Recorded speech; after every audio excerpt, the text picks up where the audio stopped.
Bank stood on the terrace of her grand home, gazing at the city's light that spread before her house. A symbol of wealth and achievement that had once filled her with pride now seemed like mere distractions from an empty feeling in her heart. It had been years since Mama Bank had left her. At first, Bank had barely noticed her mother's absence her life. Charles had consumed her, and she had thrown herself into building her image, her business, and her place among the city's elite. She had everything she thought she wanted: a beautiful home, beautiful children, fine clothes, and the respect of those who mattered. Yet, in the quiet moment when the world around her settled into silence, something stirred inside her. A persistent ache and longing, but she would brush it aside, refusing to acknowledge that she knew what it was: a memory of her mother, the woman who had once been her entire world. Charles entered the room quietly, his face expressionless. "We're having guests over for dinner tomorrow," he said, his tone harsh. "Make sure everything is ready." Bank nodded. She could feel the coldness in his words, the quiet disdain that had taken roots in their marriage. Charles that had once looked at her with admiration, with love, but his gaze was laced with something else, as though he was seeing a version of her that disappointed him. It had been this way since Mama Bank left the mansion. Charles had neither spoken about it nor confronted her about the reason her mother left. "Is there something wrong?" she asked, even though she already knew the answer. His replies had been the same for years now. Charles looked at her, his eyes heavy with something he couldn't utter. "Nothing is wrong, Bank. Just get things ready." He walked away, leaving her standing there alone in the grand house they had built together. Bank sank into a chair, the weight of the silence pressing down on her. She thought back to the last time she had spoken to her mother, but she had been too absorbed in her own world. Bank glanced at her phone as it laid on the table beside her, her fingers itching to call, to dial that number she hadn't called in years, but pride held her back, a stubborn pride that refused to let her reach out. "Mama Bank is fine," she told herself. "She has her life and I have mine." But as the days passed, Bank found herself haunted by fleeting memories. She would remember the sound of her mother's laughter, the warmth of her embraces, the smell of her cooking that once filled their small home. One evening as she sat across Charles at dinner, she felt a longing she couldn't ignore. Charles noticed her distraction. "You're thinking about her again, aren't you?" he asked, his voice low but filled with irritation. Bank looked up startled. "What? Your mother, Bank? I can see it in your eyes." Charles said, "Why don't you just call her?" Bank's throat tightened and she looked away. "It's not that simple." "Not that simple?" Charles repeated. "You chose this life, Bank. You chose to cast her out, to pursue your selfish dreams without looking back. Now you are feeling the emptiness and you don't know how to fill it up." His words stung, a sharp reminder of the choices she had made. She had thought that the distance from her mother would bring her peace, but instead she found herself trapped in a cage, surrounded by wealth but suffocated by silence. Bank pushed her plate away, her appetite gone.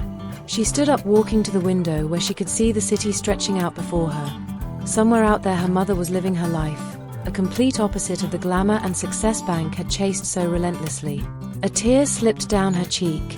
She wiped it away quickly. "Why should I feel guilty?" she thought. "My mom never understood what it means to live in wealth. She just couldn't level up to my standard, and I have a reputation to maintain in the society." Bank returned to the table, sitting down across from Charles. She opened her mouth to speak, but the words caught in her throat. What could she say? That she missed her mother? That she regretted the choices she had made? The silence stretched between them. Charles shook his head, a look of quiet disappointment in his eyes. "Sometimes, Bank, you have to face the things you've been running from, otherwise they will haunt you forever." He stood up, leaving her alone, his words echoing in her mind. Bank sat there, her heart heavy with a sadness. She couldn't escape in the quiet of her empty house. She felt the presence of her mother's absence more than ever, a constant reminder of the years of silence that had built a wall between them, a wall she wasn't sure she could ever break down. One faithful night, Bank lay in bed, drifting in and out of sleep. Charles had traveled on a business trip. Her mind was replaying moments from days ago, her strange conversations with Charles, the uncomfortable silence that followed, and the emptiness that filled her heart. It was during this relentless sleep that a faint sound reached her, a crackling noise. Bank's eyes flew open as a sharp smell filled the air: smoke. She jumped out of the bed, her heart racing as she tried to understand what was happening. The crackling sound grew louder, and now she could see it, the faint orange glow under the bedroom door. Panic gripped her. The children. Without a second thought, Bank ran out of the room, coughing as smoke filled her lungs. She ran into the hallway where the fire had already taken hold, flames covering the wall and spreading rapidly. Her heart pounded as she realized how dangerous the situation was. She could barely see, but she knew her children's rooms were down the hall. "Mommy!" The terrified voice called out. Bank's mother instinct took over as she pushed through the smoke, ignoring the heat that blistered her skin. She reached the first door and yanked it open. Her son Toby was huddled up on the bed, his face pale with fear. "Come, Toby," Bank shouted, reaching for him. She scooped him up, her hands trembling as she held him close. The heat from the fire pressed down on them, and every step felt like a battle. She tried to navigate back through the growing inferno, but as they reached the hallway, she remembered her daughter Kenny was still in the room. Her heart twisted, painfully torn between her two children. "Toby, hold on to me," she whispered. She gripped him tightly, pulling him close as she pushed forward to Kenny's room, praying she would reach her in time. "Kenny!" Bank shouted, her voice loud and desperate. She reached the door and opened, finding Kenny crying in the corner surrounded by smoke. Bank's relief was short-lived as she realized the flames were closing in. Her mind raced, searching for a way out. The window was their only chance. With a strength she didn't know she had, Bank lifted Kenny in one arm, still holding Toby tightly in the other. She tried to open the window, praying it would open easily, but the fire had weakened her. Her energy draining quickly as the heat burned her skin and the smoke clouded her vision. She smashed the window with her elbow, ignoring the glass that slides into her arm. Desperation overpowered the pain as she pushed her children through the opening one by one until they were safely outside. Bank turned to climb out herself, but as she reached the window, a section of the ceiling fell. Collapsing in front of her, the flames engulfed her.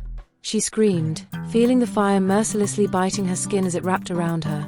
The pain was unlike anything she had ever felt. A burning, unreal agony has tore through her flesh. She staggered, her vision blurring, her strength fading. Outside she could hear her children crying for her, their voices filled with terror, but she could barely move.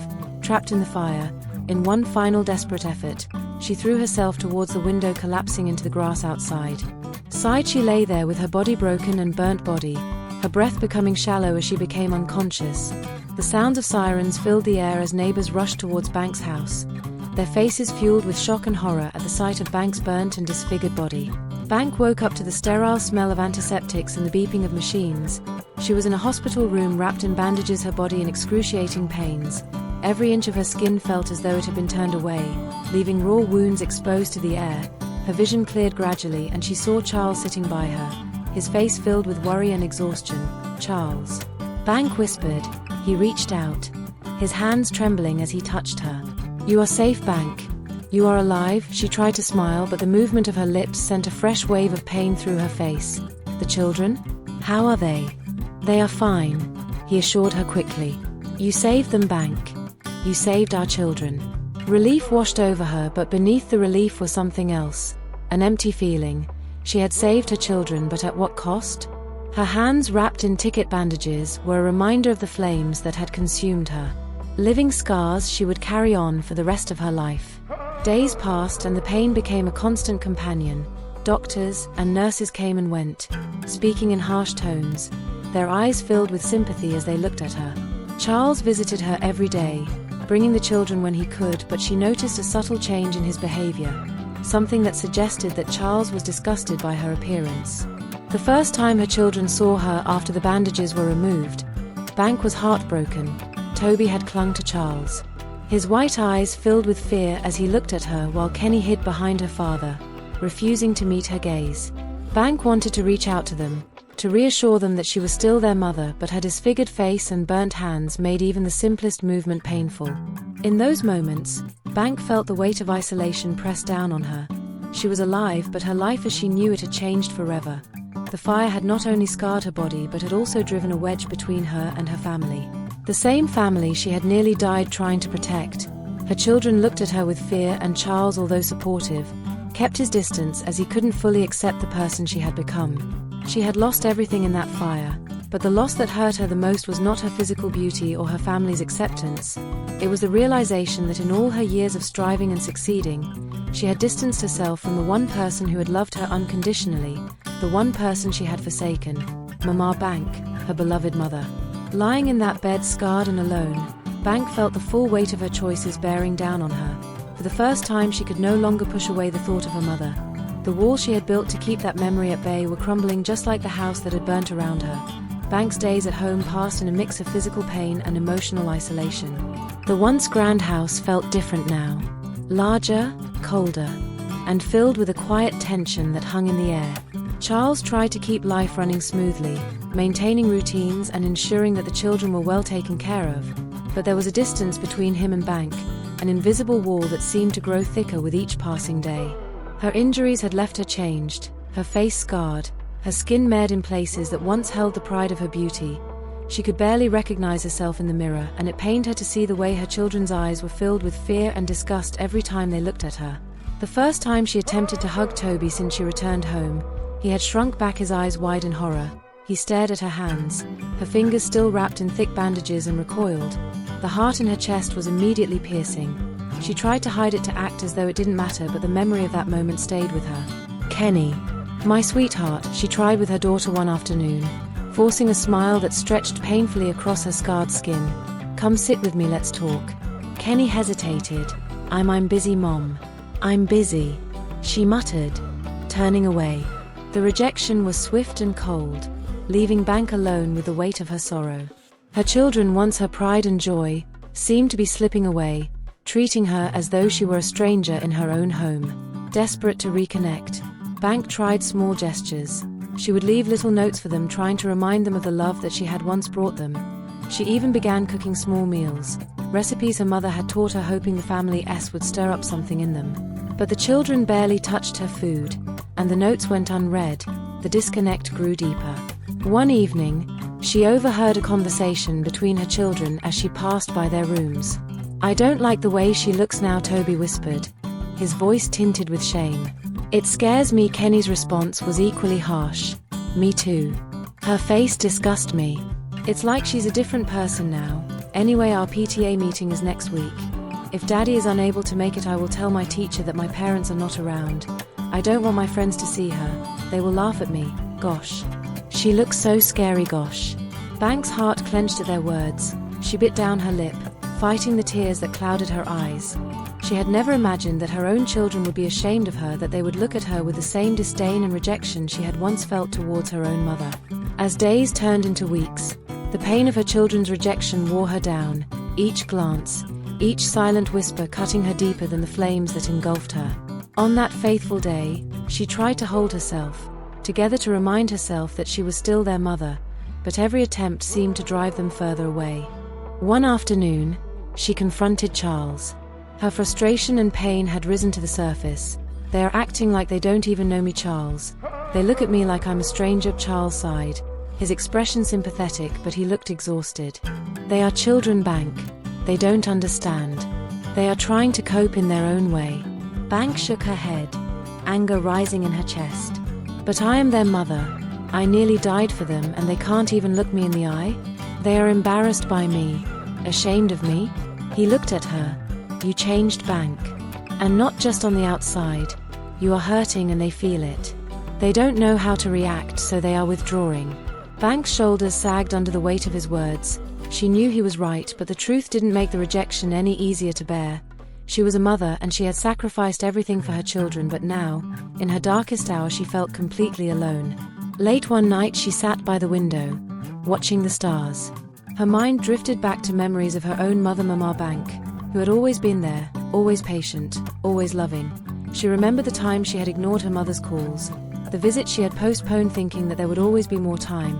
She had been so focused on her life that she hadn't seen the quiet sacrifices her mother had made. Now, as she sat alone in the dark, she felt the full weight of her own actions pressing down on her. Her children's disdain was a painful mirror reflecting the way she had once treated Mama Bank, and the realization twisted like a knife in her heart. The next morning, Bank tried once again to reach out to her children, her heart heavy with hope and desperation. She gathered her courage and joined them at the breakfast table, offering them a soft smile despite the pain it caused her. "Good morning, my loves," she said gently, reaching out to place a hand on Kenny's shoulder, but Kenny pulled away, her face twisting in discomfort. "Mom, please don't touch me." The word had struck Bank like a physical blow, and she withdrew her hand, her heart breaking all over again. She glanced at Toby, hoping for some sign of understanding, but his gaze was downcast, avoiding her eyes altogether. They finished the breakfast in silence, her children retreating to their rooms as soon as they could, leaving Bank alone at the table with the remnant of their untouched meal. She sat there staring at the empty plates, her vision blurring as tears filled her eyes. Her children's rejection had become her constant companion. The pain of her scars was nothing compared to the pain in her heart. The emptiness that came from knowing she had lost the love of her children in the solitude of her empty home. Bank felt herself slipping into a darkness she couldn't escape. She was a mother, but her children had turned away from her, leaving her adrift in a sea of regret and shame. The realization settled over her like a heavy cloak, suffocating and inescapable. For the first time in her life, Bank understood the depth of a mother's love, the sacrifices she had made without complaint, without bitterness, and now when it was too late, she wished with all her heart that she could go back and change the past to show Mama Bank the love and respect she had deserved. But as the days stretched on, Bank knew that the damage was done and there was no going back. She was trapped in a prison of her own making, bound by the choices she had made and the scars they had left on her heart and soul. One afternoon, Bank found herself holding an old family photo. In it she was just a little girl, her face bright with laughter, sitting on her mother's lap.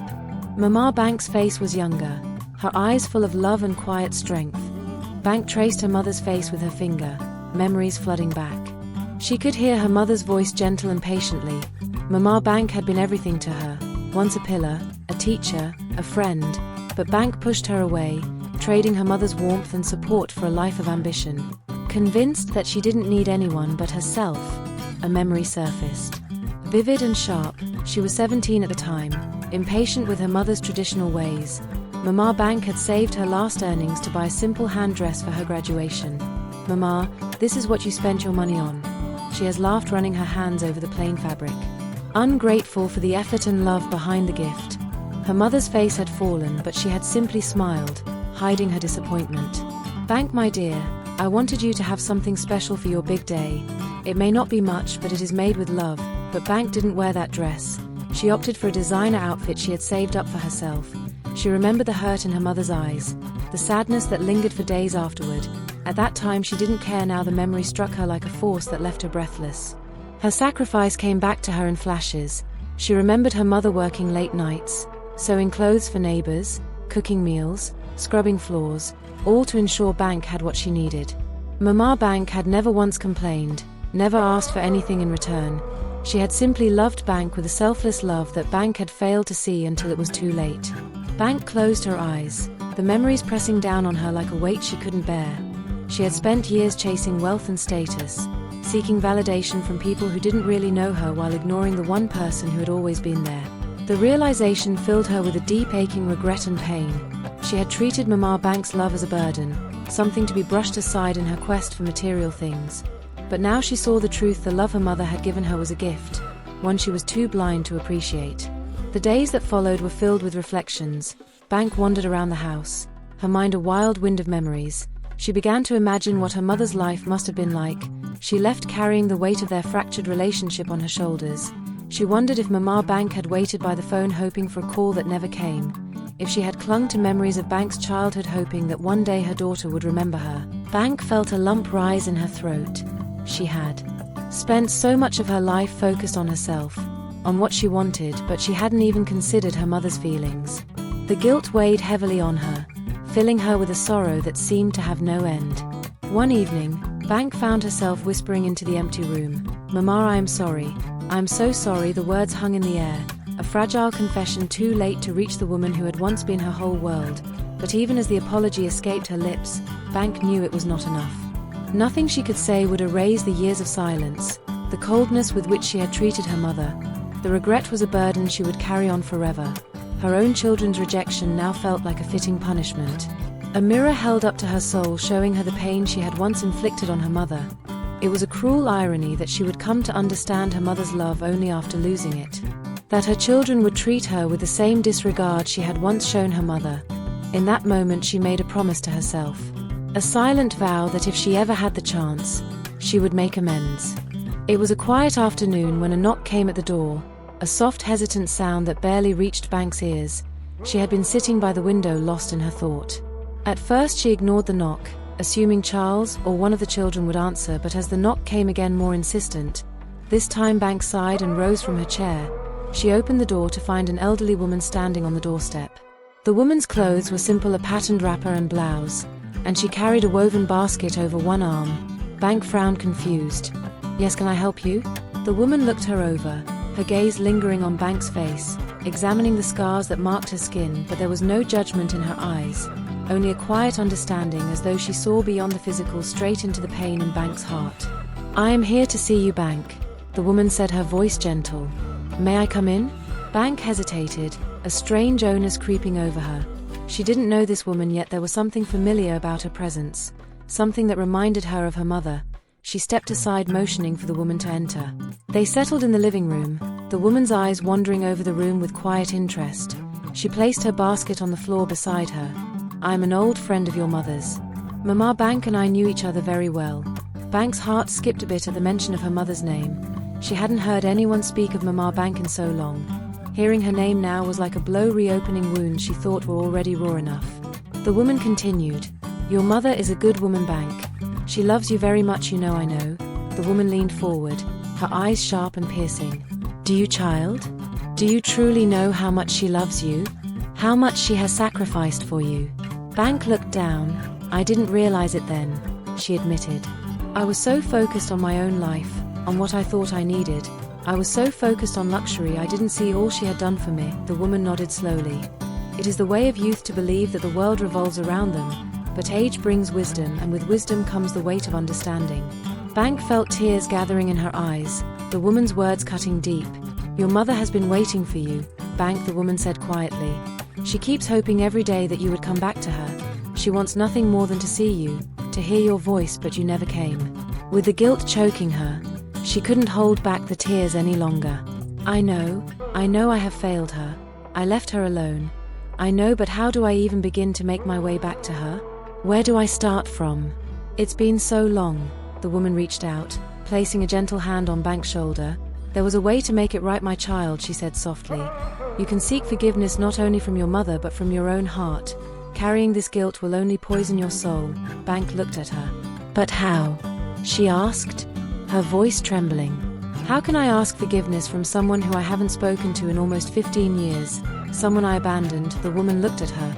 "Forgiveness is not always about the person you wronged, Bank. Sometimes it is about accepting your own mistakes, acknowledging the pain you caused, and making amends in any way you can. It is a journey, not a single act." The woman rose from her seat, picking up her basket, and left the house. But despite the old woman's advice, Bank found herself paralyzed, unable to take the first step towards healing. She knew she needed to seek forgiveness, but the idea of opening those wounds felt unbearable. Her pride resisted the thought of admitting her mistakes, of confronting the depth of her guilt. The house around her seemed colder, emptier than ever before. Charles was always away, busy with work or spending time with the children, and when he was home their conversations were brief and shallow. Her children too kept their distance, a constant reminder of her isolation. She felt like a stranger in her own home, disconnected from the family she had sacrificed so much for. It was a quiet morning when Bank decided to go back to her mother's neighborhood, 2 years after the old woman visited her. She hadn't been there in years and hadn't allowed herself to think of that part of her life. But now, driven by an overwhelming need for closure, she found herself on the familiar streets she had once known so well.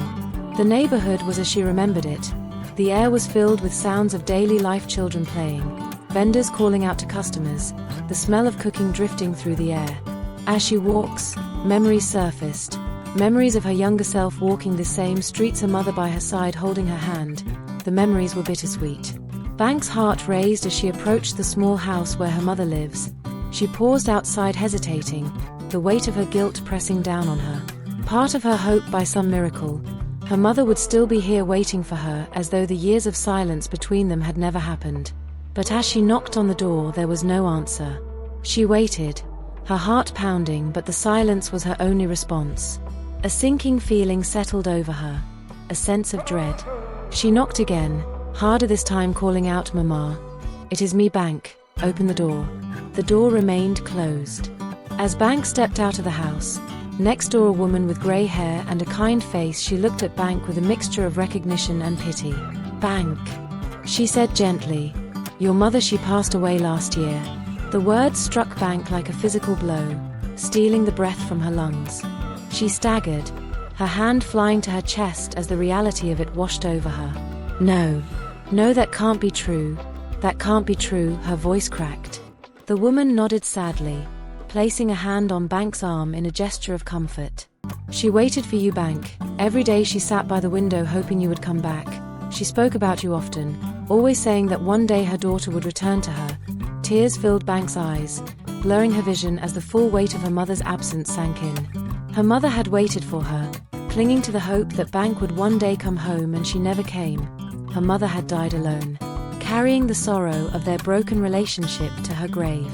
The woman continued, her voice soft and understanding. I would visit her sometimes just to keep her company. She never complained, never spoke a single harsh word about you. She only talked about how proud she was of you and how much she loved you right until the end. Bank. She loved you. Bank's knees buckled as she fell to the ground, her body trembling as the truth of her mother's love, her mother's patience tore through her. On her knees, mourning the one person who had loved her unconditionally, Bank clutched her mother's photograph, her fingers trembling as she looked at the image of the woman she had once taken for granted. I should have been here, she whispered. I should have come sooner. I should have come 2 years ago. What have I done? The woman placed a comforting hand on her shoulder. It is not easy to face our mistakes, Bank. Despite everything, I'm sure your mother wants you to find peace, to carry her love with you even if she's gone. Bank turned to the woman. Thank you, she said, her voice filled with gratitude. Thank you for being there for her. Thank you for caring about her. Bank returned home, her heart heavy with sorrow. She found herself withdrawing from her family, her regret consuming her. She would sit by the window for hours, her mind filled with images of her mother, her heart heavy with the knowledge that she would never see her again. She began to see herself for what she was, a woman who had chased luxury at the expense of everything that truly mattered. Bank finally understood that what she was going through with her children was the consequences of the evil she did to the woman who gave her life. If you enjoyed this story, please support me by liking this video, share with your family and friends, and subscribe to my channel. See you in my next story. Bye.